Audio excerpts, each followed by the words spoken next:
ಎಲ್ಲರಿಗೂ ನಮಸ್ಕಾರ. ಇವತ್ತಿನ ದಿನಾಂಕ ಡಿಸೆಂಬರ್ 13. ಸಾಮಾನ್ಯವಾಗಿ ಈ ದಿನವನ್ನ ಸಂತ ಲೂಸಿ ದಿನ ಅಂತ ಆಚರಿಸ್ತಾರೆ. ಹೌದು. ಸೊ ಇವತ್ತು ನಾವು ಸುಮಾರು 1700 ವರ್ಷಗಳ ಹಿಂದೆ ಹೋಗೋಣ.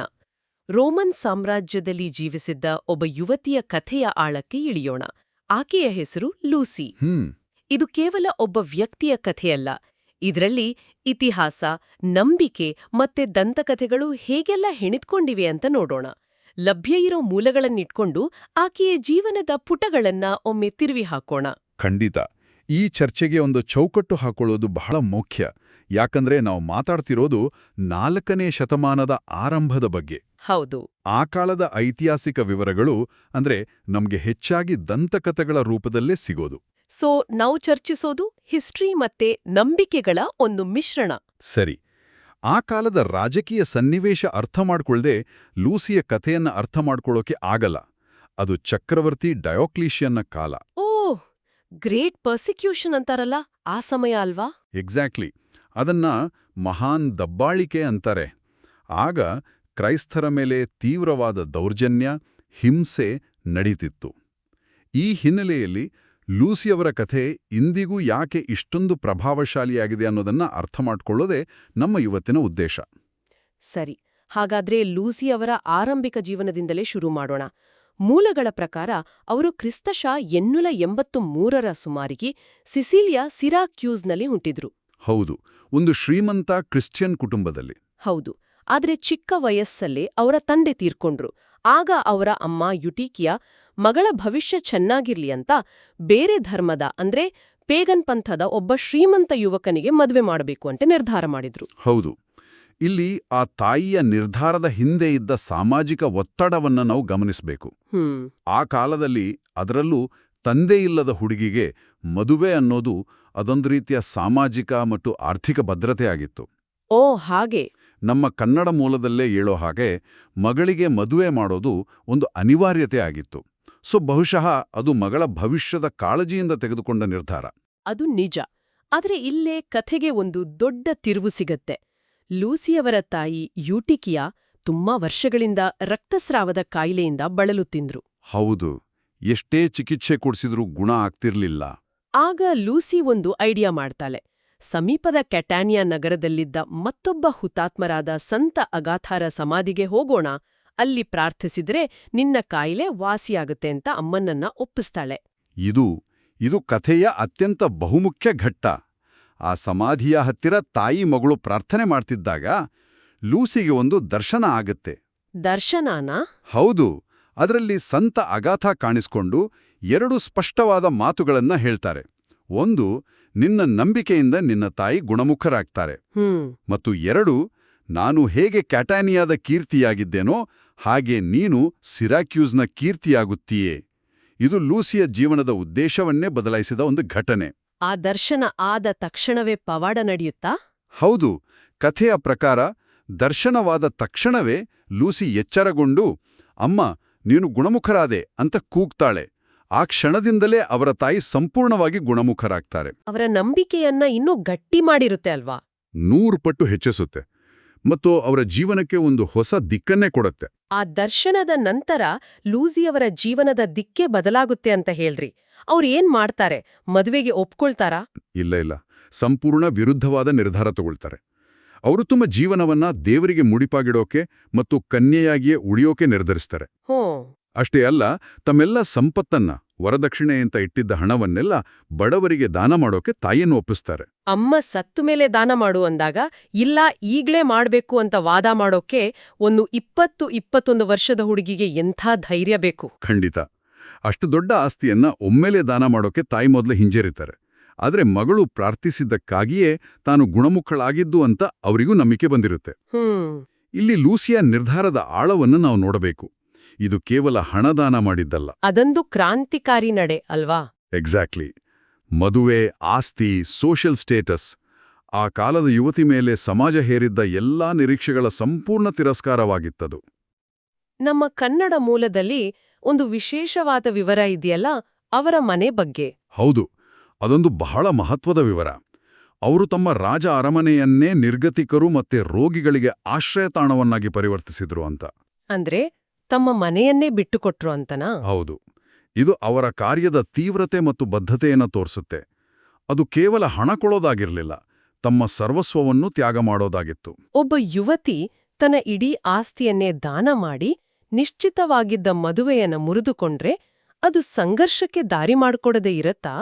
ಆ ಯುವಕನ ಪ್ರತಿಕ್ರಿಯೆ ಹೇಗಿತ್ತು? ಸಹಜವಾಗಿಯೇ ಅವನಿಗೆ ವಿಪರೀತ ಕೋಪ ಬರುತ್ತೆ. ತನಗೆ ಸೇರ್ಬೇಕಿದ್ದ ಸಂಪತ್ತು ಬಡವರ ಪಾಲಾಗ್ತಿರೋದನ್ನ. ಮತ್ತು ತನ್ನನ್ನೇ ತಿರಸ್ಕರಿಸಿದ್ದನ್ನ? ಹೌದು. ಅದನ್ನ ಸಹಿಸೋಕಾಗ್ದೆ ಆತ ನೇರವಾಗಿ ಸಿರಾಕ್ಯೂಸ್ನ ಗವರ್ನರ್ ಪಶ್ಚಾಸಿಯಸ್ಗೆ ದೂರು ಕೊಡ್ತಾನೆ. ಏನಂತ ದೂರು ಕೊಡ್ತಾನೆ? ನನಗೆ ಮದುವೆ ಆಗ್ಬೇಕಿದ್ದ ಹುಡುಗಿ ಆಸ್ತಿ ಹಂಚ್ತಿದ್ದಾಳೆ ಅಂತನ. ಅದಕ್ಕಿಂತಲೂ ಡೇಂಜರಸ್ ದೂರು.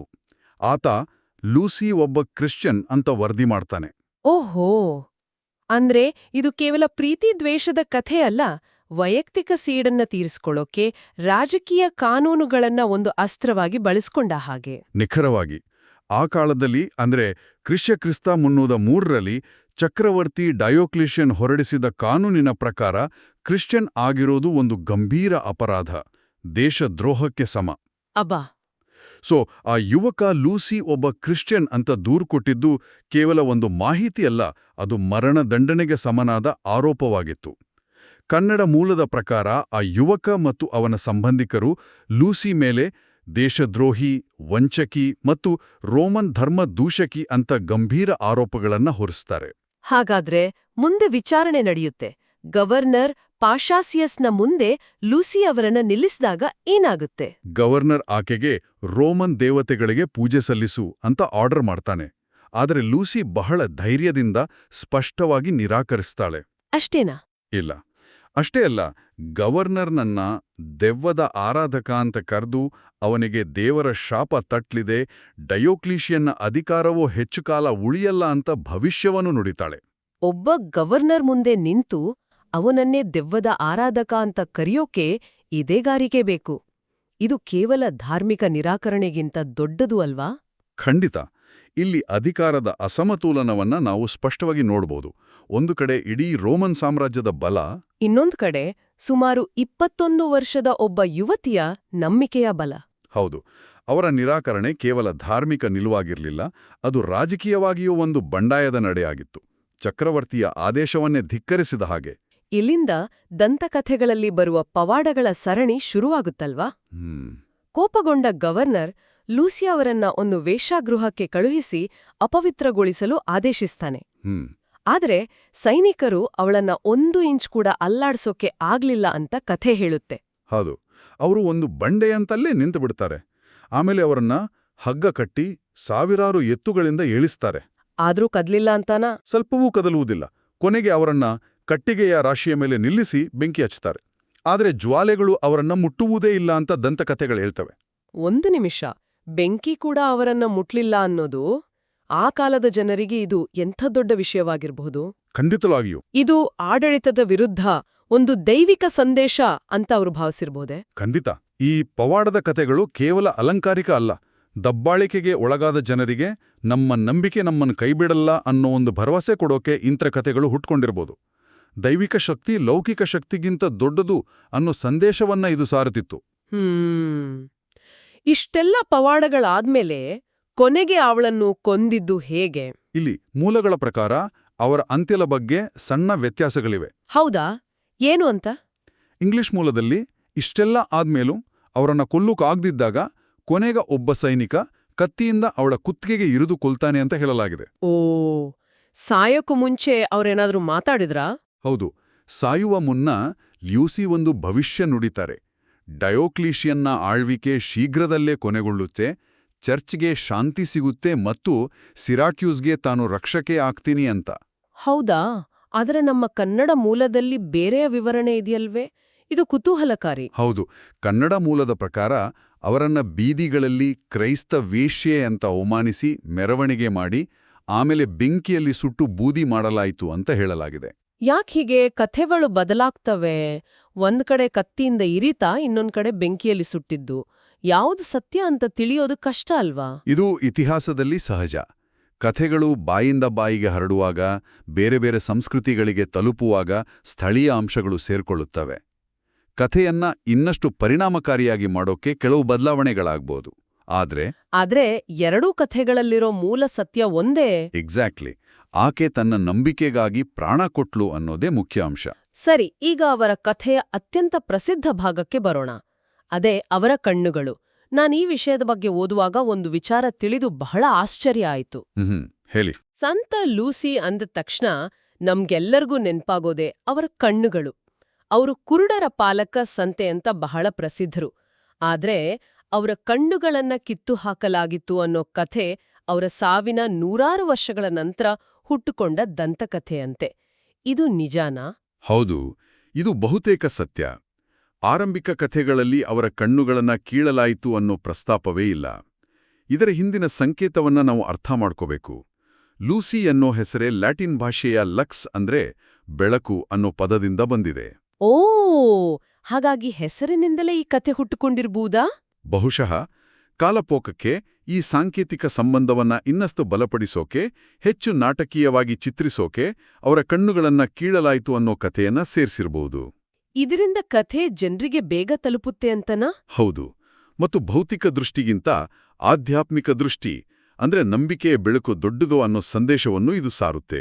ಅಂತಿಮವಾಗಿ ಲೂಸಿ ಅವರ ಪರಂಪರೆ ಹೇಗಿತ್ತು? ಅವರು ಸಾಯೋ ಮುನ್ನ ನುಡಿದಿದ್ದ ಭವಿಷ್ಯ ನಿಜವಾಯ್ತಾ? ಆಶ್ಚರ್ಯಕರವಾಗಿ ನಿಜವಾಯಿತು. ಕೆಲವೇ ವರ್ಷಗಳಲ್ಲಿ ಡಯಾಕ್ಲಿಷಿಯನ್ ಅಧಿಕಾರದಿಂದ ಕೆಳಗಿಳಿದು ಮತ್ತು ನಂತರದ ಚಕ್ರವರ್ತಿಗಳ ಕಾಲದಲ್ಲಿ ಕ್ರೈಸ್ತ ಧರ್ಮಕ್ಕೆ ಶಾಂತಿ ಸಿಕ್ತು. ಮತ್ತು ಸೆರಕ್ಯೂಸಿಗೆ ಅವರು ರಕ್ಷಕಿಯಾದ್ರಾ? ಹೌದು, ಸಿರಾಕ್ಯೂಸ್ನ ಜನ ಅವರನ್ನ ತಮ್ಮ ರಕ್ಷಕಿ ಅಂತ ಪರಿಗಣಿಸೋಕೆ ಶುರು ಮಾಡಿದ್ರು. 6ನೇ ಶತಮಾನದ ಅಂತ್ಯದ ವೇಳೆಗೆ ಅವರ ಖ್ಯಾತಿ ಇಡೀ ಯುರೋಪ್ಗೆ ಹರಡಿತ್ತು. ಆಗ್ಲೇ ಪೋಪ್ ಗ್ರೆಗೋರಿ ಅವರ ಹೆಸರನ್ನ ರೋಮನ್ ಕ್ಯಾನನ್ಗೆ ಸೇರ್ಸಿದ್ದಲ್ವಾ? ಹೌದು. ಒಂದ್ ನಿಮಿಷ, ಈ ರೋಮನ್ ಕ್ಯಾನನ್ ಅಂದ್ರೇನು? ಅದರಲ್ಲಿ ಒಬ್ಬರ ಹೆಸರು ಸೇರ್ಸೋದ್ರ ಮಹತ್ವವೇನು? ಒಳ್ಳೆ ಪ್ರಶ್ನೆ. ರೋಮನ್ ಕ್ಯಾನನ್ ಅನ್ನೋದು ಕ್ಯಾಥಲಿಕ್ ಚರ್ಚಿನ ಅತ್ಯಂತ ಪವಿತ್ರವಾದ ಕೇಂದ್ರ ಪ್ರಾರ್ಥನೆ. ಅದರಲ್ಲಿ ದೇವರನ್ನ ಸ್ತುತಿಸುವಾಗ ಪ್ರಮುಖ ಸಂತರು ಮತ್ತು ಹುತಾತ್ಮರ ಹೆಸರುಗಳನ್ನ ಸ್ಮರಿಸ್ತಾರೆ. ಅದರಲ್ಲಿ ಒಬ್ಬ ಸಂತನ ಹೆಸರು ಸೇರಿಸ್ತಾರೆ ಅಂದ್ರೆ ಅವರ ಮಹತ್ವವನ್ನ ಇಡೀ ಚರ್ಚ್ ಅಧಿಕೃತವಾಗಿ ಒಪ್ಕೊಂಡ ಹಾಗೆ. ಅದು ಆ ಕಾಲದಲ್ಲಿ ಸಿಗ್ಬೋದಾದ ಅತ್ಯುನ್ನತ ಗೌರವಗಳಲ್ಲಿ ಒಂದಾಗಿತ್ತು. ಹಾಗಾದ್ರೆ ಒಟ್ಟಾರೆಯಾಗಿ ಈ ಚರ್ಚೆಯನ್ನ ನೋಡೋದಾದ್ರೆ ಇದು ಒಬ್ಬ ಯುವತಿಯ ಅಚಲ ನಂಬಿಕೆ, ಕ್ರಾಂತಿಕಾರಕ ಎನ್ನಬಹುದಾದ ದಾನ ಮತ್ತು ಜಗತ್ತಿನ ಅತ್ಯಂತ ಬಲಿಷ್ಠ ಸಾಮ್ರಾಜ್ಯದ ವಿರುದ್ಧ ನಿಂತ ಧೈರ್ಯದ ಕಥೆ. ಹೌದು.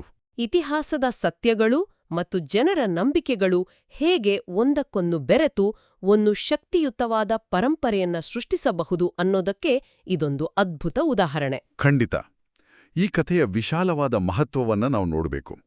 ಲೂಸಿ ಅಂತಹ ಆರಂಭಿಕ ಹುತಾತ್ಮರ ಕಥೆಗಳು ಕೇವಲ ವೈಯಕ್ತಿಕ ಕಥೆಗಳಾಗಿ ಉಳಿಲಿಲ್ಲ. ಅವು ದಬ್ಬಾಳಿಕೆಯ ಕಾಲದಲ್ಲಿ ಇಡೀ ಕ್ರೈಸ್ತ ಸಮುದಾಯಕ್ಕೆ ಸ್ಫೂರ್ತಿಯ ಸೆಲೆಯಾದವು. ಸಾವಿನಲ್ಲೂ ಸಹ ವೈಯಕ್ತಿಕ ನಂಬಿಕೆ ಮತ್ತು ಸಿದ್ಧಾಂತ ಹೇಗೆ ಒಂದು ಸೋಲಲ್ಲ, ಅದೊಂದು ನೈತಿಕ ವಿಜಯವಾಗಬಹುದು ಎಂಬುದಕ್ಕೆ ಇದು ಒಂದು ಶ್ರೇಷ್ಠ ಉದಾಹರಣೆ. ಇದು ನಿಜಕ್ಕೂ ಸ್ಫೂರ್ತಿದಾಯಕ ಕಥೆ. ಇತಿಹಾಸ ಮತ್ತು ದಂತಕಥೆಗಳ ನಡುವಿನ ಗೆರೆ ಅಳಿಸಿ ಹೋದಾಗ ಕಥೆಗಳು ಇನ್ನಷ್ಟು ಶಕ್ತಿಶಾಲಿಯಾಗುತ್ತವೆ. ಚರ್ಚೆ ಮುಗಿಸೋ ಮೊದಲು ಕೇಳುವರಿಗೆ ಒಂದು ಕುತೂಹಲಕಾರಿ ಪ್ರಶ್ನೆಯನ್ನ ಬಿಡಬಹುದು. ನಮ್ಮ ಮೂಲಗಳ ಪ್ರಕಾರ ಸಂತ ಲೂಸಿ ಕೇವಲ ದೃಷ್ಟಿಯಿಲ್ಲದವರ ಪಾಲಕ ಸಂತೆಯಲ್ಲ. ಹೌದಾ? ಹೌದು. ಅವರು ಲೇಖಕರು, ನಾವಿಕರು, ಮಾರಾಟಗಾರರು, ಗಾಜು ತಯಾರಕರು, ಹೀಗೆ ಒಂದಕ್ಕೊಂದು ಸಂಬಂಧವೇ ಇಲ್ಲದ ಅತ್ಯಂತ ವೈವಿಧ್ಯಮಯ ವೃತ್ತಿಗಳ ಪಾಲಕ ಸಂತೆಯಾಗಿದ್ದಾರೆ. ಓ! ಬೆಳಕು, ಸ್ಪಷ್ಟತೆ ಮತ್ತು ಛಲವನ್ನ ಸಾರುವ ಅವರ ಕಥೆಯಲ್ಲಿರೋ ಯಾವ ಅಂಶ ಶತಮಾನಗಳ ನಂತರವೂ ಇಷ್ಟೊಂದು ವಿಭಿನ್ನ ಗುಂಪುಗಳ ಜನರಿಗೆ ಸ್ಫೂರ್ತಿ ಕೊಡ್ತಾ ಇರಬಹುದು? ಇದು ಯೋಚಿಸಬೇಕಾದ ವಿಷಯ.